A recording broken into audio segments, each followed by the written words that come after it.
ಖುಷಿ ಆಗ್ತಾಯಿದೆ ಇವತ್ತು. ಯಾಕಂದರೆ ನಾವು ಇಷ್ಟೊಂದು ಜನ ಒಟ್ಟಿಗೆ ಯಾವತ್ತೂ ಊಟ ಮಾಡಿಲ್ಲ, ಎಲ್ಲ ಸಪ್ರೇಟಾಗಿ ಕೂತ್ಕೊಳ್ಳೋಕೆ ಜಾಗ ಇಲ್ಲದೆ ಅರ್ಧಂಬರ್ಧ ಕೂತ್ಕೊಂಡು ಗಂಡಸರಾದ್ಮೇಲೆ ಹೆಂಗಸರಾದ್ಮೇಲೆ ಈ ಥರ ಕೂತ್ಕೊಂಡು ಊಟ ಮಾಡ್ತಿದ್ವಿ.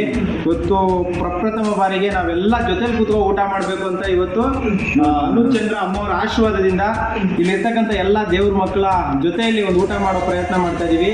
ಜೊತೆಗೆ ಇವತ್ತು ಒಂದು ದಾಸೋಹ ಹೇಗಪ್ಪ ಅಂತ ಹೇಳಿದ್ರೆ ಇಡೀ ಕರ್ನಾಟಕದಲ್ಲಿ ಜನಸ್ನೇಹಿ ನಿರಾಶ್ರಿತರ ಆಶ್ರಮ ಅಂತ ಹೇಳೋಕ್ಕಿಂತ ಹೆಚ್ಚಾಗಿ ದೇವರ ಮಕ್ಕಳ ಇರುವಂಥ ಜಾಗದಲ್ಲಿ ಪ್ರತಿಯೊಬ್ಬರಿಗೂ ಪ್ರಸಾದ ಯಾವ ಕ್ಷಣದಲ್ಲಿ ಬಂದರೂ ಉಚಿತವಾಗಿ ಪ್ರಸಾದ ಸಿಗಬೇಕು. ಸೊಂಡೆಗುಪ್ಪ ಬಂದ್ಬಿಟ್ಟು ಪ್ರಸಾದ ಕೊಡುವಂಥ ಒಂದು ಅದ್ಭುತವಾದಂಥ ಒಂದು ಅನ್ನ ಕೊಡುವಂಥ ಕ್ಷೇತ್ರ ಆಗಬೇಕು ಸೊಂಡೆಗುಪ್ಪ ಗ್ರಾಮದಲ್ಲಿ. ಎಲ್ಲ ಸೊಂಡೆಗುಪ್ಪ ಗ್ರಾಮಸ್ಥರ ಆಶೀರ್ವಾದದಿಂದ, ಇಲ್ಲಿರ್ತಕ್ಕಂಥ ದೇವರ ಮಕ್ಕಳ ಆಶೀರ್ವಾದದಿಂದ ಪ್ರತಿದಿನ ಲಕ್ಷಾಂತರ ಜನ ಊಟ ಮಾಡುವಂಥ ಒಂದು ಪುಣ್ಯಕ್ಷೇತ್ರ ಜನಸ್ನೇಹಿ. ಸ್ವರ್ಗದಲ್ಲಿ ಪ್ರತಿಯೊಬ್ಬರಿಗೂ ಊಟ ಸಿಗಬೇಕು ಅನ್ನೋದು ನಮ್ಮ ಉದ್ದೇಶ.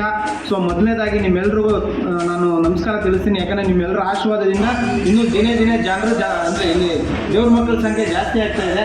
ಥ್ಯಾಂಕ್ ಯು ಅಮ್ಮ. ಇಷ್ಟೆಲ್ಲ ನಮ್ಗೆ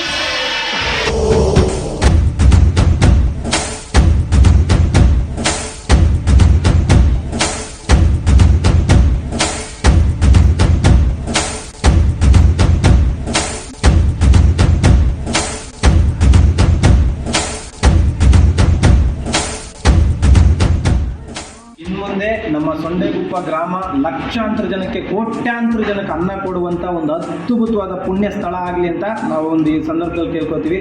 ಥ್ಯಾಂಕ್ ಯು ಅಮ್ಮ. ನಿಮಗೂ ಕೂಡ ಪುಣ್ಯ ಕೆಲಸದ ಜೊತೆಗೆ ಕೈ ಜೋಡಿಸ್ತಾ ಇಲ್ಲ.